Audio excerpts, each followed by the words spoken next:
Asseyons-nous, acclamons pour le Seigneur. Alléluia.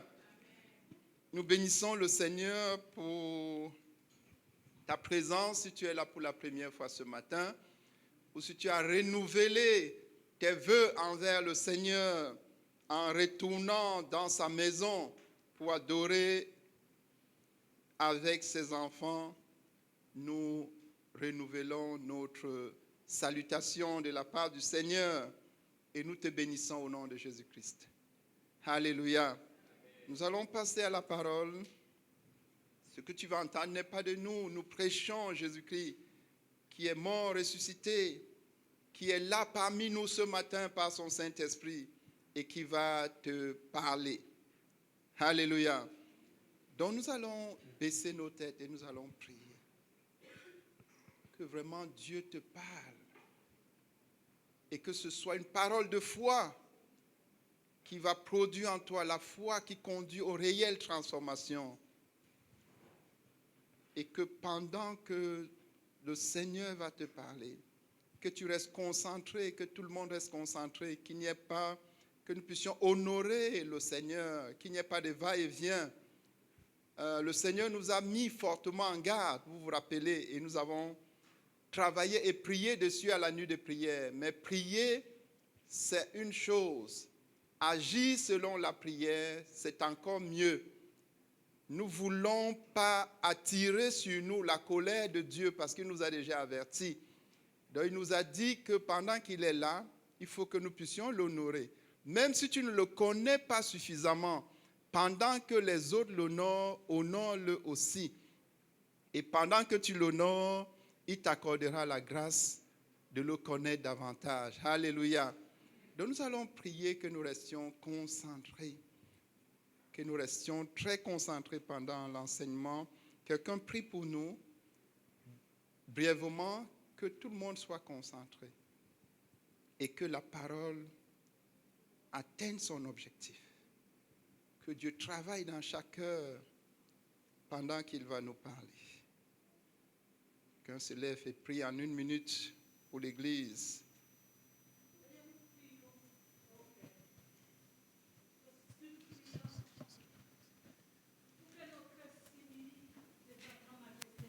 Oh, Seigneur. Et que nos cœurs attendent de toi, Père. Nous savons que tu es là, Seigneur. Parce que tu nous l'as promis. Que là où 2 ou 3 personnes se réunissent en ton nom, tu es là au milieu d'eux. Et tu es là, Père éternel. Seigneur, nous prions pour nos cœurs, Seigneur. Que nous soyons humbles pour recevoir de toi, Seigneur. Et que nous soyons concentrés. Au nom de Jésus-Christ. Amen. Amen. Gloire à Dieu. Donc ce matin, nous allons aborder un thème qui est crucial. Parce que Dieu veut que tu entres dans tout ce qu'il a prévu pour toi. Et nous allons parler de la vraie conversion et de ses bienfaits. La vraie conversion et ses bienfaits. Nous allons lire dans Actes 11 au verset 21. Lis pour nous Acte 11, verset 21. Acte 11, verset 21. La main du Seigneur était avec eux, et un grand nombre de personnes crurent et se convertirent au Seigneur. Alléluia. Un grand nombre de personnes crurent et se convertirent au Seigneur. Ce verset nous donne beaucoup d'enseignements. Le premier, c'est que on croit et on se convertit. Donc il y a le « et », ça veut dire que croire, c'est un acte, et se convertir, c'est un autre acte. Et que celui qui croit se convertit. Il crut et se convertit au Seigneur. Mais ça veut dire aussi que on peut faire la première partie sans faire la deuxième. On peut croire sans se convertir. Cela aura des conséquences. Mais ceux qui crurent se convertir. Ça veut aussi dire que celui qui croit et se convertit, il y a aussi des conséquences. Ça, c'est la première chose importante, de distinguer le fait de croire et la suite qui est se convertir au Seigneur Jésus-Christ. Donc ce matin, nous allons parler de la conversion. La vraie conversion, son précédent, c'est avoir cru. Donc, une personne ne peut pas se convertir si elle ne croit pas. Nous allons partir sur la base que tu crois. Et la preuve que tu crois, c'est que tu es là. Même si ta foi n'est pas encore grande, si tu es ici ce matin, ça veut dire que tu crois au Seigneur Jésus. Alléluia. Donc nous partons sur cette base-là. Qu'il n'y a aucun incrédule, sinon il ne serait pas ici. Mais si tu ne crois pas, nous voulons te dire qu'il est bien pour toi de croire au Seigneur Jésus. Et croire, c'est accepter dans ton cœur ce qu'est Jésus-Christ et ce qu'il a fait. Tout d'abord, c'est qu'il est le Fils de Dieu, Dieu en Fils. La Bible dit dans Isaïe que Jésus sera appelé Dieu puissant. Donc, c'est d'accepter le fait que Jésus est Dieu en Fils. C'est d'accepter qu'il est le seul sauveur. La Bible dit dans Acte 4, verset 12, qu'il n'y a aucun nom qui a été donné par lequel l'être humain peut être sauvé. Accepter que Jésus est le sauveur exclut tous les autres noms. Et troisième fait important à accepter, accepter que Jésus est le seul médiateur entre toi et Dieu. C'est ce que la Bible dit dans 1 Timothée 2 au verset 5. Si tu acceptes ces trois faits-là, sans réserve, sans retenue, on dit que tu crois au Seigneur Jésus. Si tu émets une réserve en l'un des trois, si tu émettais, ce matin, nous voulons t'appeler à croire. C'est ça, croire. Accepter que Jésus est le Fils de Dieu, donc il est Dieu en Fils. Accepter que Jésus est le seul sauveur, donc il n'y a aucun autre nom par lequel on peut être sauvé. Et accepter que Jésus est le seul médiateur divin entre toi et Dieu. Il n'y a aucun autre médiateur divin. Il y a des médiateurs humains. Je peux intercéder pour toi.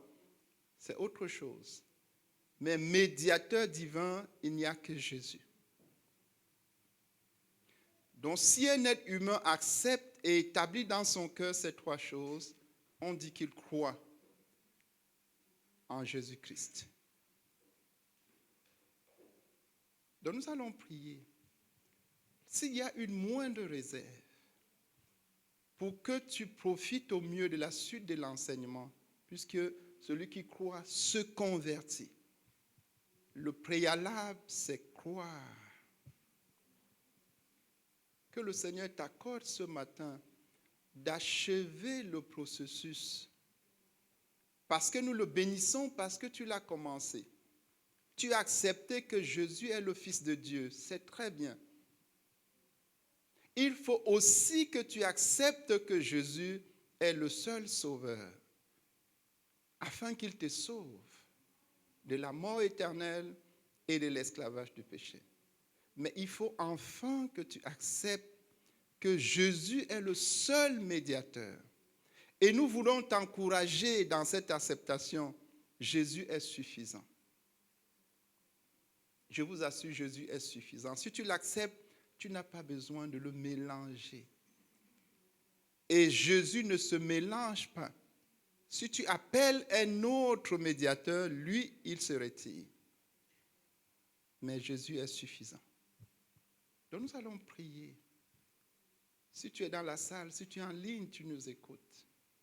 Si tu as fait le tiers de la démarche en confessant et en acceptant dans ton cœur que Jésus est le Fils de Dieu, nous te félicitons. Il veut que tu fasses les autres 2 tiers. Si par sa grâce et par ta détermination, tu as fait les 2 tiers, tu as aussi établi que Jésus est ton sauveur, l'unique sauveur, nous voulons que tu complètes le tiers qui reste. Que tu mettes de côté tous les autres médiateurs et que tu intronises Jésus dans ton cœur comme l'unique médiateur. Nous voulons te dire avec autorité qu'il est suffisant pour toi. Donc nous allons prier que Jésus soit pour chaque personne qui est en train d'écouter ce message le Fils de Dieu. De toutes les façons, il l'est. Qu'il soit son sauveur personnel et qu'il soit son unique médiateur entre lui et Dieu. Seigneur notre Dieu, nous te bénissons. Merci pour chaque personne qui est dans cette salle, pour chaque personne qui est connectée en train de nous entendre. Il n'y a pas de hasard dans tes plans. Si elle est là, tu as permis qu'elle soit là ce matin pour achever le processus de sa foi. Nous te bénissons pour ceux qui ont accepté dans leur cœur que tu es le Fils de Dieu. Nous prions notre Dieu que tu les aides ce matin à compléter leur foi pour croire de tout leur cœur en Jésus-Christ. Qu'ils acceptent et établissent que Jésus est le seul sauveur.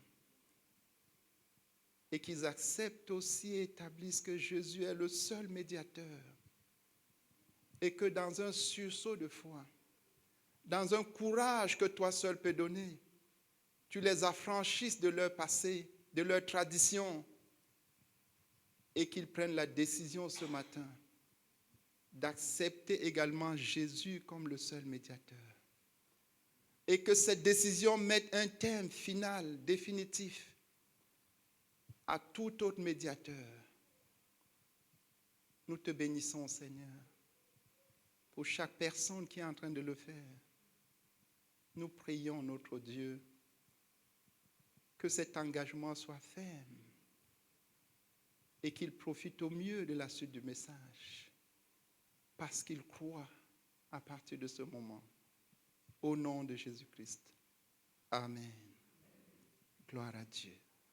Celui qui croit se convertit. Il crut et se convertit. Nous allons donc parler de la vraie conversion. La vraie conversion commence à l'intérieur.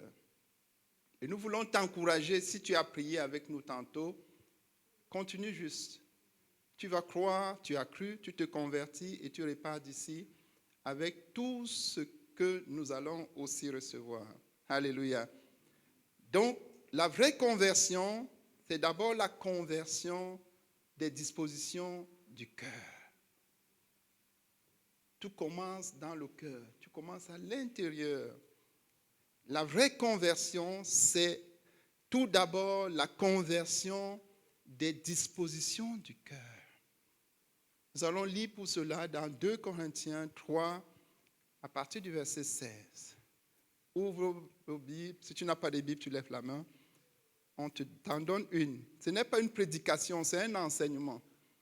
Le Seigneur a dit, enseignez-leur. Alléluia. Et lui, il est l'excellent enseignant et le Saint-Esprit est là pour t'aider. Mais l'enseignement a une base. L'enseignement ne raconte pas les fables. La base de l'enseignement, c'est la parole de Dieu, c'est la Bible. C'est pour cela qu'il faut qu'on te donne une Bible. Alléluia. Donc si tu n'en as pas une, lève la main. Parce que tu dois suivre l'enseignement pour que tu ne dises pas que le pasteur a dit. Pour que tu dises Jésus a dit. Parce que c'est la parole de Dieu que nous prêchons. Nous ne nous prêchons pas nous-mêmes. Alléluia. Ce sont des choses tellement sérieuses qui ne nous autorisent pas à donner notre opinion. Nous sommes juste un messager. Alléluia. Ouvrons nos Bibles dans 2 Corinthiens, chapitre 3. On va lire à partir du verset 15. 2 Corinthiens, chapitre 3, à partir du verset 15. Si tu es à côté de quelqu'un qui est en train de chercher, s'il te plaît, aide-le. C'est une marque d'amour. Le Seigneur a dit, aimez-vous les uns les autres. 2 Corinthiens 3, versets 15 à 18.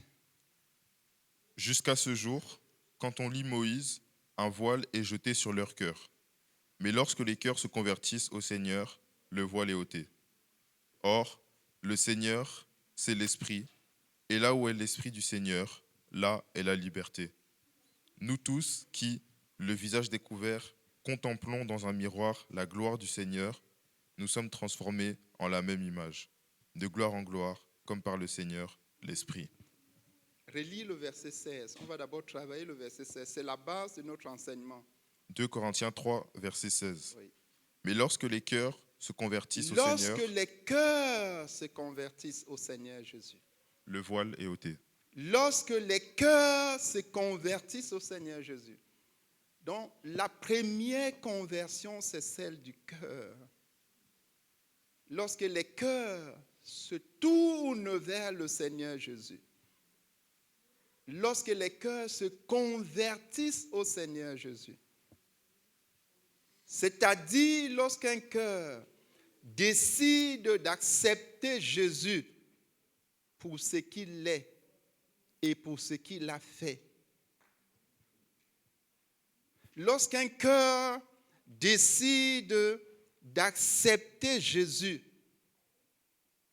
comme l'unique sauveur et comme l'unique intercesseur, intermédiaire entre Dieu et lui, il s'est converti. Lorsqu'un cœur décide d'abandonner ce vers quoi son cœur était incliné, pour incliner exclusivement son cœur vers Jésus, on dit que le cœur s'est converti. La Bible nous dit dans 1 Thessaloniciens 1, verset 9, comment les Thessaloniciens se sont convertis. Lis pour nous ce passage. 1 Thessaloniciens 1, verset 9.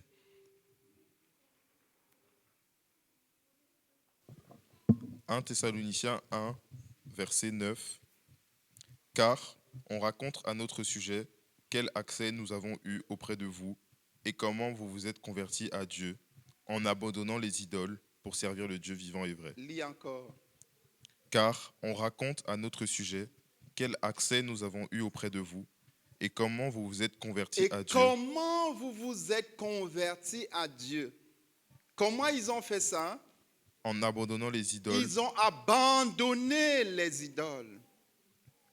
Ils se sont débarrassés des idoles. Leur cœur était tourné vers les idoles. Ils se sont convertis. Leur cœur a été converti des idoles à Dieu. Ça, c'est la conversion du cœur. Ils ont abandonné les idoles pour se convertir à Dieu. C'est quoi une idole? Une idole, c'est toute personne, tout concept qui prend la place de Dieu ou une partie de la place de Dieu dans le cœur d'un homme. C'est une croyance, un concept, une personne, un objet, une institution qui prend la place de Dieu ou une partie de la place de Dieu dans le cœur d'un être humain. La conversion de cœur, c'est la décision d'abandonner les idoles. C'est la décision d'abandonner ce concept, cette théorie, cette institution, cette tradition qui prenait la place de Dieu dans ton cœur ou qui partageait la place de Dieu. Mais partager, c'est une illusion parce que Dieu dit qu'il ne donne pas son honneur aux idoles et qu'il ne partage pas sa gloire avec les démons. Donc le partage n'est pas possible. Soit Dieu est dans un cœur comme Seigneur, soit il ne l'est pas. Donc la conversion, c'est d'abord la conversion intérieure. C'est la conversion du cœur.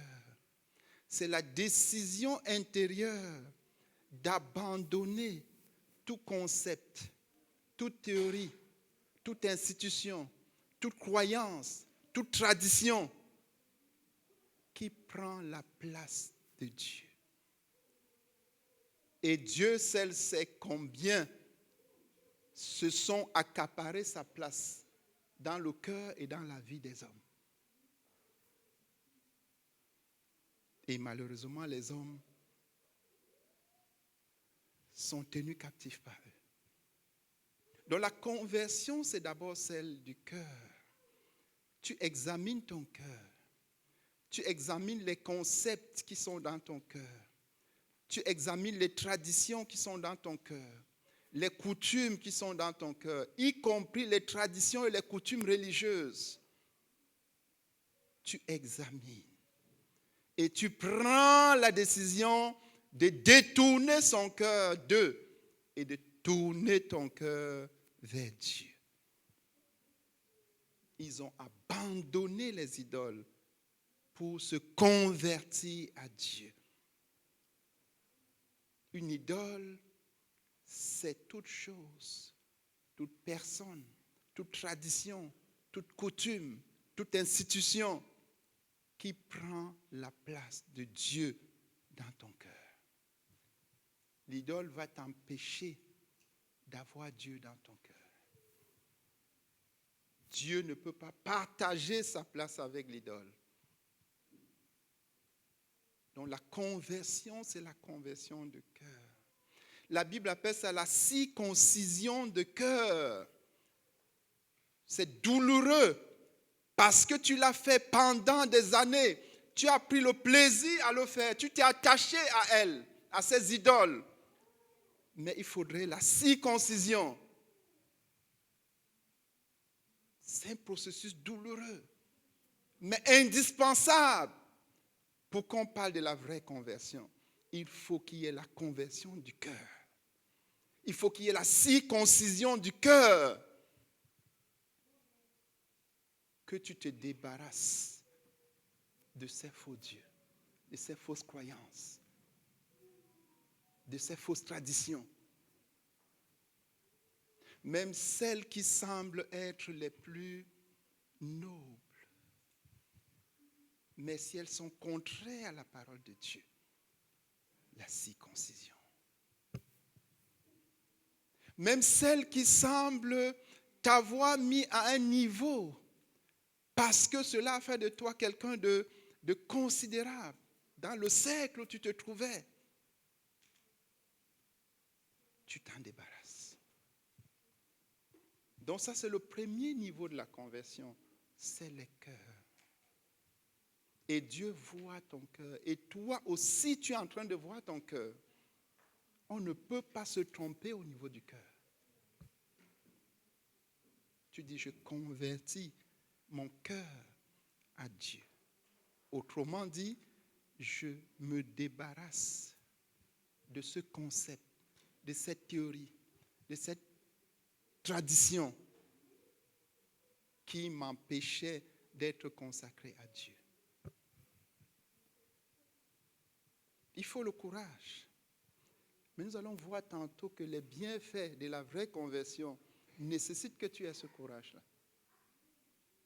Alléluia. C'est d'abord au niveau du cœur. La circoncision.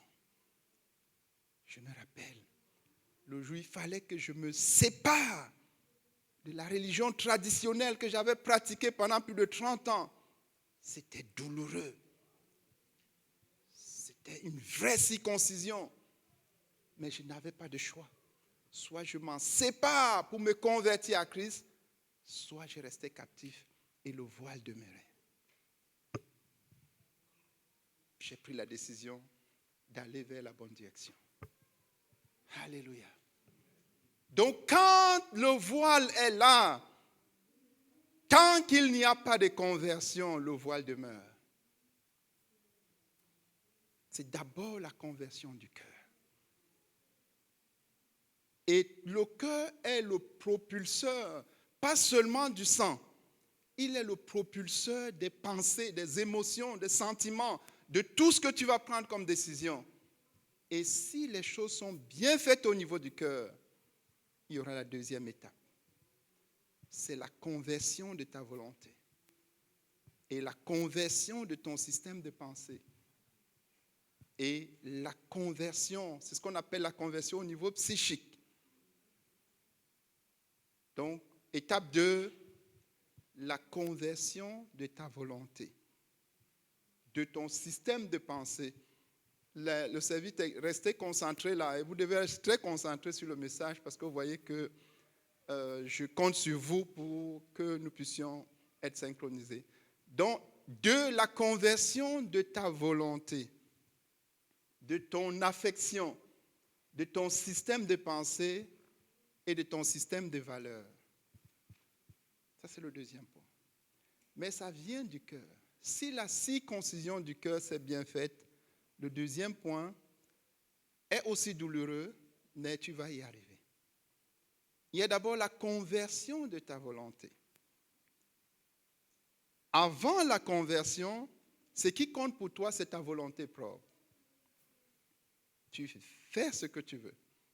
Tu décides, tu fais, tu dis j'ai raisonné, j'ai une tête, j'ai raisonné, j'ai pris ma décision, je l'exécute. La conversion nécessite que tu abandonnes ta volonté à toi pour te soumettre à la volonté de Dieu. Ça aussi, c'est douloureux. Parce que tu peux avoir exercé sous ta volonté pendant des dizaines d'années. Mais il n'y a pas de choix. La volonté propre et la volonté de Dieu ne peuvent pas se mélanger. Donc tu dis ce jour, à partir de ce jour, je cède ma volonté pour accepter la volonté de Dieu. Ça, c'est la conversion de la volonté. Il y a la conversion de l'affection. Avant, tu t'affectionnais. Par exemple, moi, je m'affectionnais à la philosophie. Mes camarades d'université m'avaient donné un surnom, Emmanuel Kant. Je m'affectionnais à la science. Et je m'affectionnais à l'idéologie de panafricaniste. Ça, c'était mes affections principales. Donc, quand j'ai cru, il fallait que je me convertisse. Donc, je devais convertir mon affection.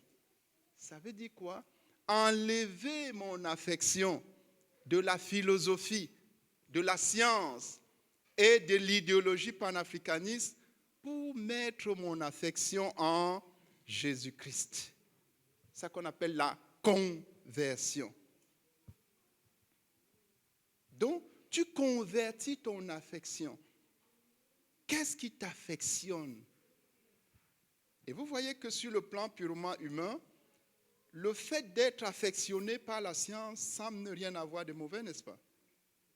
Le fait, en tant qu'Africain d'origine, d'être affectionné par le panafricanisme devait être plutôt applaudi, n'est-ce pas? Mais cette affection-là m'éloigne de l'affection de Dieu. Se convertir, c'est changer son affection. C'est indispensable. Donc tu identifies ce à quoi tu t'affectionnais, c'est-à-dire ce qui te passionnait, ce pourquoi tu étais prêt à donner ta vie. Parce que je disais que j'étais prêt, par exemple, moi, à donner ma vie pour que les Africains émergent. Aujourd'hui, ce n'est plus le cas. Je suis prêt à donner ma vie pour Jésus. Alléluia. C'est ça qu'on appelle la conversion de l'affection. Tu convertis ton affection. Qui est en train de comprendre? Tu convertis ton affection. Et il y en a qui ont des affections encore plus faciles à... Si c'était la nourriture, tu étais affectionné par la nourriture. Il y en a qui sont affectionnés par la nourriture, n'est-ce pas? Oui. Oui ou non? Oui. Tu dis désormais, mon affection, c'est Jésus. Mais tu pouvais aussi t'affectionner aux choses beaucoup plus nobles. Quand tu t'affectionnes aux choses pour lesquelles tu dis, j'ai donné de moi, c'est-à-dire ce n'est pas toi qui es au centre. Si tu t'affectionnes pour libérer un peuple du joug d'un autre peuple, ça semble noble, n'est-ce pas? N'est-ce pas? Mais pour te convertir, tu dois te séparer de cette affection. Alléluia. Donc ça, c'est la conversion de l'affection. Ensuite, il y a la conversion de ton système de pensée. L'être humain naît, se développe avec un système de pensée qui est opposé au système de pensée de Dieu. Il a en lui certaines bonnes choses, mais il est essentiellement opposé au système de pensée de Dieu. Donc, quand tu décides de te convertir, tu convertis ton système de pensée. Un point très simple dans le système de pensée, c'est penser que si la grande majorité a une pensée, je dois aller vers elle.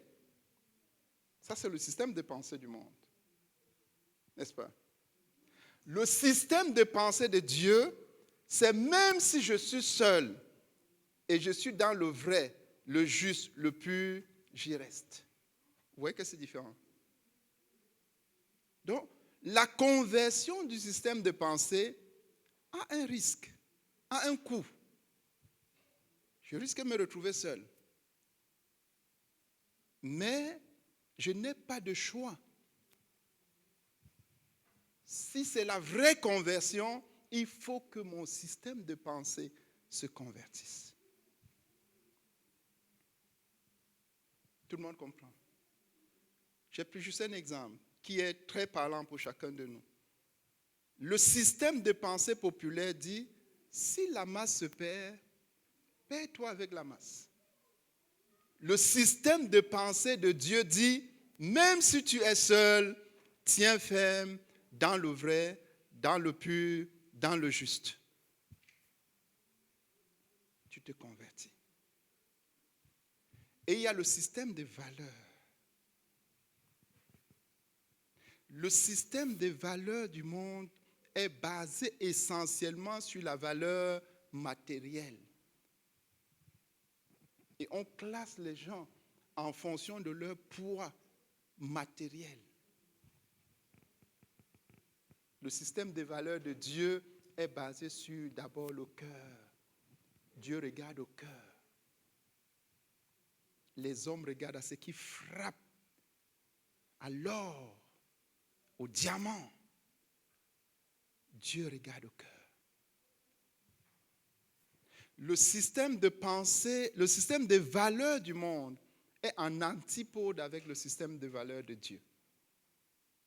On ne peut pas concilier les deux. La conversion nécessite que j'abandonne le système des valeurs du monde pour épouser le système des valeurs de Christ. Voilà quelques aspects au niveau psychique, au niveau de ta volonté, au niveau de ta pensée, au niveau de tes émotions. Alléluia. Et ensuite, si le travail est bien fait à ce niveau, il y a maintenant la conversion au 3e niveau. C'est la conversion de tes compagnies. Que personne ne te trompe. La Bible nous dit dans 1 Corinthiens 15, verset 33, que les mauvaises compagnies corrompent les bonnes mœurs. Et il dit, ne vous y trompez pas. Donc il y a les compagnies. La conversion nécessite que tu examines froidement tes compagnies et tu ôtes de tes compagnies celles qui te corrompent. Nous sommes ensemble. Donc, les jeunes qui sont là, tes camarades, les personnes avec qui tu traînes, est-ce que c'est des bonnes compagnies? Est-ce qu'ils te donnent de bons conseils? Ou est-ce qu'ils sont en train de te perdre? Si c'est une mauvaise compagnie, tu te débarrasses, tu convertis tes compagnies. Alléluia. Tu cherches, tu vas en bonne compagnie. La Bible de la Proverbe 13, verset 20, que celui qui marche avec les sages devient... Si tu marches avec un insensé, tu deviens insensé. Si tu marches avec quelqu'un qui est désobéissant à ses parents, tu deviens désobéissant à tes parents. Si tu marches avec un paresseux, tu deviens paresseux. Mais si tu marches avec quelqu'un qui est sage, qui est obéissant, qui est travailleur, tu deviens aussi sage, obéissant, travailleur par l'effet d'influence. Vrai ou faux? Tu convertis ta compagnie. Parce que si tu me dis avec qui tu traînes, je te dirai exactement si tu t'es converti ou pas. Je t'assure. Et ça sera vrai. Ensuite, tu convertis tes capteurs. Les capteurs, ce sont nos 5 sens. Les capteurs étaient dirigés et captaient un certain nombre d'informations. Tu les convertis. Tu fais comme Job. Job dit, j'ai fait un pacte avec mes yeux qu'ils ne s'arrêteront pas sur une vierge. Tu convertis tes yeux, tu fais un pacte avec tes yeux. Que tes yeux ne s'arrêteront pas sur ce qui est impur, ce qui est souillé. Tu fais un pacte avec tes oreilles, que tes oreilles n'entendront rien d'impur et de souillé. Donc, dès que quelqu'un commence à te dire une chose qui peut aller un peu vers le commérage, tu lui dis stop. Tu convertis ta bouche.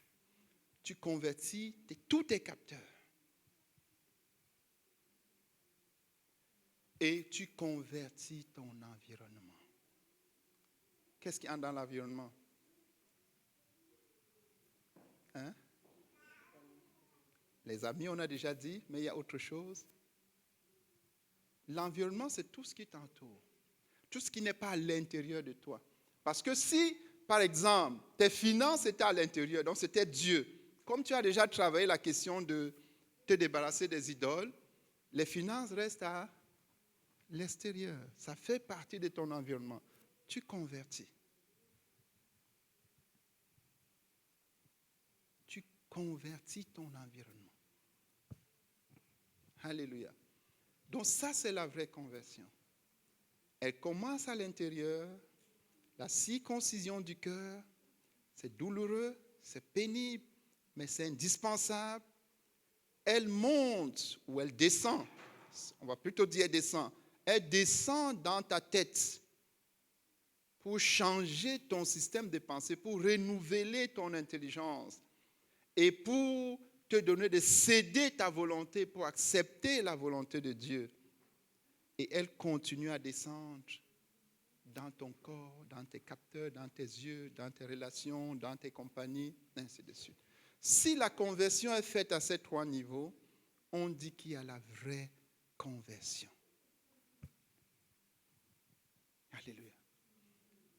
Et si tu es au niveau 1, au niveau de ton cœur, c'est bien. Continue à travailler, mais ne t'arrête pas là. Il faut que ta volonté se convertisse. C'est-à-dire que tu cèdes ta volonté et que tu acceptes la volonté de Dieu. Jésus a dit, je suis venu non pas pour faire ma volonté, mais la volonté de Dieu. Toute personne qui se convertit doit dire la même chose. Ce n'est plus ma volonté, c'est la volonté de Dieu. Il faut que ton système de pensée soit converti. Il faut absolument que ton système de valeurs soit converti. Paul dit, après sa conversion, ce qui s'est passé. Il nous dit que ce qu'il considérait dans Philippiens 3 comme étant quelque chose de valeur, comme étant un gain, il dit désormais, il regarde cela comme de la boue. C'est ce qu'on appelle la conversion. En réalité, frères et sœurs, c'est de la boue. C'est de la boue. C'est de la boue. De la boue, pas plus que ça. Pourquoi? Parce que tout ça retourne à la terre. Donc tu convertis ton système de valeurs. Alléluia. Gloire à Dieu. Ça, c'est la vraie conversion. Maintenant, quels sont les bienfaits? Si tu fais ça, et le Seigneur est en train de t'aider pour faire ça, et chaque personne qui croit peut faire ça, parce que nous avons vu dans Acte 11 au verset 21 qu'il crut et se convertit. Alléluia. Donc, les bienfaits de la vraie conversion, tu notes. Le premier bienfait, c'est celui qu'on a lu dans le verset 16 de 2 Corinthiens 3. Relis encore ce passage.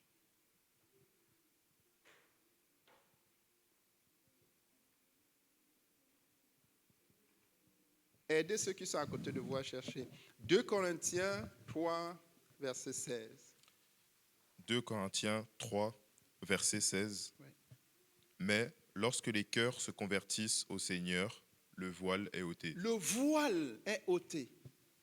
Lorsqu'un cœur se convertit au Seigneur, le voile est ôté. Tu reçois la révélation de la vie éternelle. Tu reçois la révélation de la valeur de la vie éternelle. Lorsque les cœurs se convertissent, le voile est ôté. Tu reçois la révélation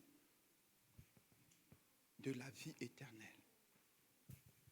de sa valeur, de combien c'est précieux. Lorsque le voile est ôté, tu reçois la révélation. Ça, c'est le premier bienfait. Parce que la révélation de la vie éternelle te donnera de jouir de la vie éternelle. Le voile est ôté.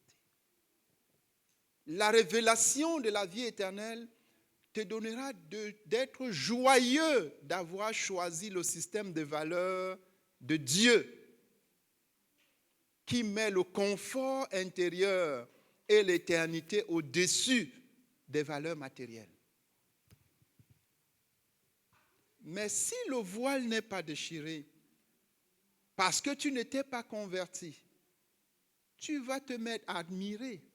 Tu vas être toujours dans le système de valeurs du monde. Et tu seras un chrétien pitoyable. Tu vas faire pitié. Et on va croire que c'est comme ça qu'on est lorsqu'on se convertit. Parce que les gens qui sont à l'extérieur ne savent pas que tu n'es pas converti. Le voile est là. Tu ne vois pas la valeur de l'éternité. Tu n'apprécies pas les valeurs des choses spirituelles. Tu es toujours dans l'ancien système de valeurs. Et tu admires même ceux qui sont en dehors de l'Église. Ça peut arriver. Hein? Moi, j'ai déjà vu un enfant de Dieu admirer quelqu'un qui est un mort. Ça, c'est étonnant, mais c'est vrai. Alléluia. Donc, le voile se déchire lorsqu'on se convertit. Et frère, ce point est capital. Quand tu crois au Seigneur Jésus, le voile est toujours là. Il y a ici les enfants de Dieu. Tu es enfant de Dieu, tu as cru. Mais le voile est là. Tu ne vois pas que tu as la vie éternelle. Tu ne vois pas la suprématie de la vie éternelle sur toute autre chose. Pourquoi? Parce que le voile est là. Et le voile est là pourquoi? Parce que tu ne t'es pas converti. À un moment donné, le Seigneur m'a clairement dit, au lieu de vous épuiser, parce que parfois on prie la nuit durant, déchire les voiles d'aveuglement, déchire les voiles d'aveuglement. Le Seigneur m'a dit non. Si c'est un païen, un non-croyant, je veux répondre à votre prière et agir. Mais s'il est mon enfant, c'est lui qui doit agir. S'il se convertit, le voile est déchiré. Le Seigneur m'a dit, parle-leur et dis à chacun qui ne voit pas la valeur de la vie éternelle que son problème, c'est parce qu'il ne s'est pas converti. Lis encore pour nous ce passage. Verset 16. 2 Corinthiens 3, verset 16. Oui. Mais lorsque les cœurs se convertissent au Seigneur, le voile est ôté. Le voile est ôté. Le verset 15 nous dit, frère, et je voudrais que tu comprennes bien. Si tu lis pour nous le verset 15. Verset 15. Jusqu'à ce jour, quand on lit Moïse, un voile est jeté sur leur cœur. Oui. Tant que tu n'es pas converti, tu vas lire la parole. C'est comme si tu ne comprends rien. Rien. Cela ne produit rien en toi. Pourtant, tu as cru. En fait, tu dis que tu as cru. Parce que celui qui croit se convertit. Tu ne t'affectionnes pas des choses spirituelles. Quand tu viens dans la maison de Dieu, c'est comme si tu étais obligé. C'est comme si tu te dis, si je ne viens pas, je risque d'aller en enfer. Et tu es quand même là. Non, frère. Quand le voile se déchire, tu vois la splendeur de Jésus-Christ. Tu vois la suprématie de la vie éternelle. Tu vois que tu as ce que les autres n'ont pas. Et tu commences à être joyeux. Tu commences à avoir une fierté qui rend jaloux, qui donne envie. Quand le voile est déchiré. Tu commences à t'affectionner des choses d'en haut. Quand le voile est déchiré. Ce n'est pas la vraie conversion que le voile se déchire. Et ça, c'est le premier bienfait. Tu commences à être un chrétien qui jouit de la vie chrétienne. Alléluia. Parce que si c'est seulement par rapport aux choses de ce monde que tu espères en Christ, Paul dit que tu es le plus misérable de tous. N'est-ce pas? Mais si tu vois la vie éternelle, tu vois sa valeur, je t'assure que rien ni personne ne peut te l'enlever. Et quand le voile se déchire, et tu commences à voir la valeur de la vie éternelle, le diable ne peut plus te tromper. Il ne peut plus te séduire.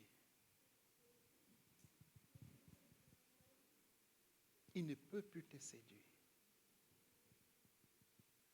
Il ne peut plus venir avec ses rudiments et faire que tu échanges ça avec la vie éternelle parce que tu as vu la valeur de la vie éternelle.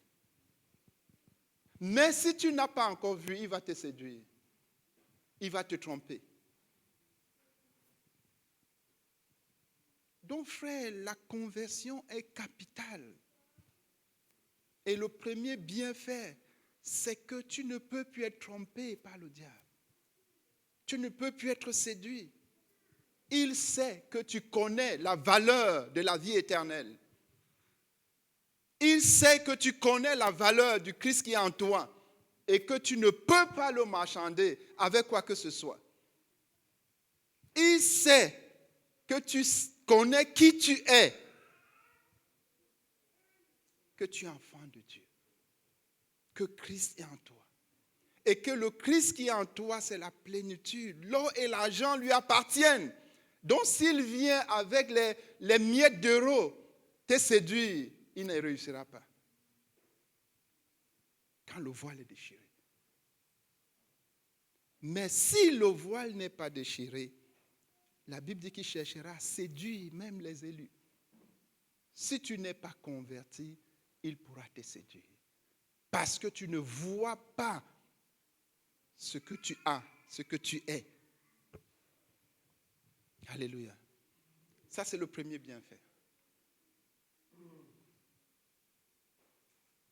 La révélation de la vie éternelle et de sa valeur présente et dans l'éternité. Quand le voile se déchire, Dieu te propulse là où tu es.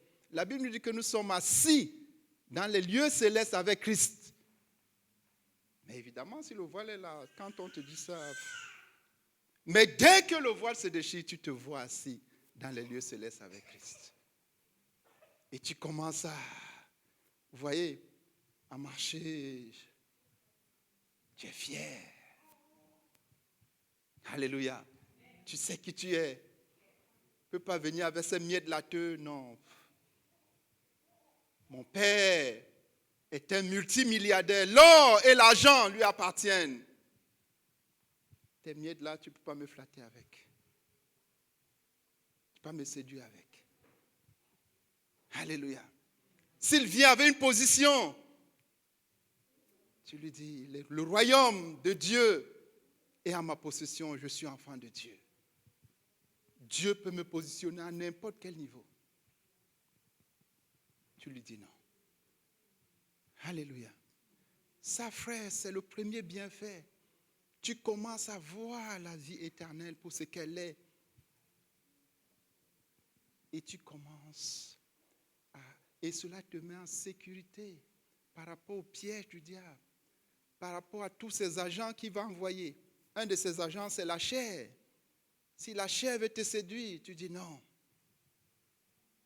J'ai la vie éternelle. Je ne peux pas la donner en échange de ce plaisir. Il est trop petit. Si le monde veut te séduire avec une convoitise, tu dis j'ai la vie éternelle. Et tes rudiments sont négligeables, sont rien. C'est ça. Alléluia. Deuxième bienfait, on va aller rapidement faute de temps. La Bible nous dit que des temps de rafraîchissement viennent de la part du Seigneur. Lis pour nous Acte 3, verset 19. Frère, c'est merveilleux de se convertir. Acte 3, verset 19. Acte 3, au verset 19. Ouais. Repentez-vous donc et convertissez-vous pour que vos péchés soient effacés. Ça, c'est un point déjà important. Continue. Afin que des temps de rafraîchissement viennent de la part du Seigneur. Afin que des temps de rafraîchissement viennent de la part du Seigneur. Celui qui décide de se convertir, les temps de rafraîchissement viennent de la part du Seigneur. Et le premier rafraîchissement, c'est la révélation, qui va rafraîchir ta communion avec Dieu. Quand tu as la révélation de la vie éternelle, ta communion avec Dieu va devenir profonde. Tu vas t'affectionner des choses d'en haut parce que tu as eu la révélation de leur valeur. Lis pour nous 2 Corinthiens, on revient dans 2 Corinthiens 3, le verset 17 maintenant. 2 Corinthiens 3, le verset 17. Or, le Seigneur, c'est l'Esprit, et là où est l'Esprit du Seigneur, là est la liberté. Arrête-toi là. Tu reçois un rafraîchissement au niveau spirituel.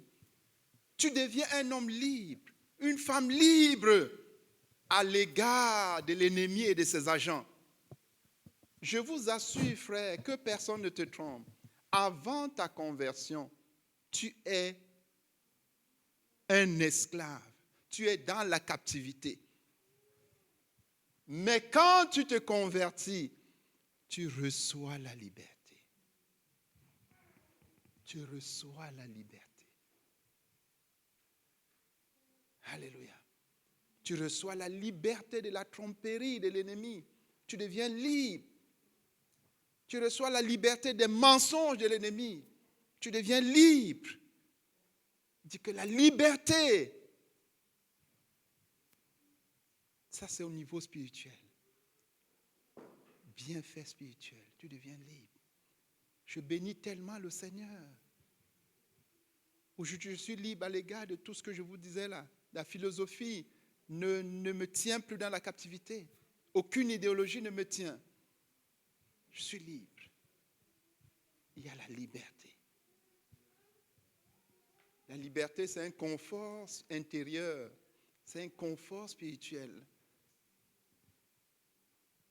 Tu reçois la liberté. Aucun être humain ne peut être libre s'il n'est converti à Christ. Aucun. Que personne ne vous trompe. Continue, verset 18.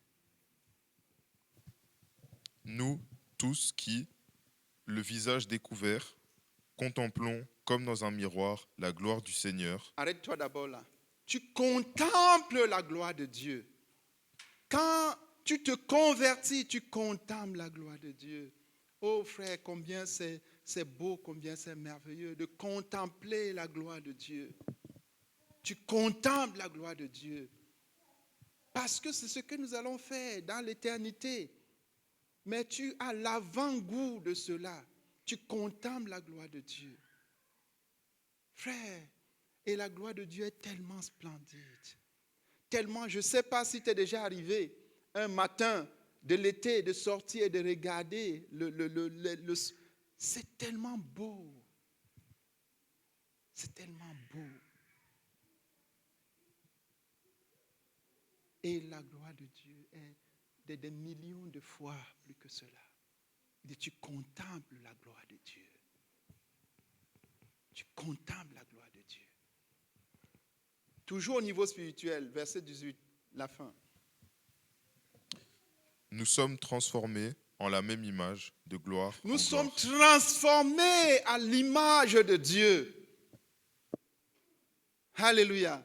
Quand tu te convertis, tu es transformé à l'image de Dieu et à la ressemblance de Dieu. N'est-ce pas merveilleux? Termine le verset. De gloire en gloire, De gloire en gloire, de gloire en gloire, de gloire en gloire. Vous avez chanté ce chant. Ce n'est pas juste un chant, c'est un fait pour tous ceux qui se convertissent. Ce que la parole de Dieu nous dit, et elle est vraie. Nous sommes transformés et transportés de gloire en gloire, de gloire en gloire. Alléluia. De gloire en gloire et de gloire en gloire. C'est ça, frère. De gloire en gloire. De gloire en gloire. Lorsque le voile est déchiré, parce qu'on s'est converti, on est transformé et on est transporté de gloire en gloire. Tu passes de gloire en gloire au niveau spirituel. De connaissance de Dieu en connaissance de Dieu. De communion avec Dieu d'un autre niveau. Et au niveau psychique, de paix en paix, de joie en joie, de quiétude en quiétude. La gloire de Dieu, la gloire de Dieu, la gloire de Dieu. Et au niveau physique, de gloire en gloire. Au niveau des relations, de gloire en gloire. à tous les niveaux de gloire en gloire. Tu vois la gloire de Dieu. Et tu passes d'un niveau de gloire à un autre niveau de gloire. Ce niveau de gloire à un autre niveau de gloire en gloire, frères et sœurs. Voilà ce que produit la conversion. De gloire en gloire. Il y a un rafraîchissement à tous égards. Quand on se convertit, nous recevons un temps de rafraîchissement de la part de Dieu. Tout est rafraîchi. De l'intérieur vers l'extérieur. Alléluia. Prions le Seigneur qu'il nous aide, que ceci te motive. Nous sommes en fin d'année et la fin d'année, c'est aussi un moment de décision. Que tu dis, j'entre en 2026 pour aller de gloire en gloire. Je prends la décision de me convertir. Prions pour cela. Oh Seigneur notre Dieu, merci beaucoup pour les bienfaits de la vraie conversion. Quand on se convertit, le voile est déchiré. On reçoit les révélations. Quand on se convertit, on devient libre. Quand on se convertit, on est transformé à l'image de Dieu. Quand on se convertit, on est transporté de gloire en gloire vers les hauteurs de plus en plus élevées, de gloire en gloire et de gloire en gloire et de gloire en gloire. Oh Seigneur, merci pour ce secret que tu nous donnes ce matin pour entrer dans la gloire, pour contempler ta gloire et pour aller de gloire en gloire. Le secret que tu nous donnes pour entrer dans des temps de rafraîchissement aide chacun de nous, Seigneur, à connaître la vraie conversion. Pour terminer cette année dans la gloire et entrer en 2026 dans un processus nouveau, transformé à l'image de Dieu et allant de gloire en gloire. Nous prions notre Père et notre Dieu pour tous ceux-là qui sont convertis, que ceci soit effectivement leur portion. Que des temps de rafraîchissement viennent de la part de Dieu sur chacun de tes enfants qui s'est converti. Pour ceux qui l'ont fait ce matin, que des temps de rafraîchissement viennent de ta part. Au nom de Jésus-Christ. Amen. Que le Seigneur vous bénisse. Amen.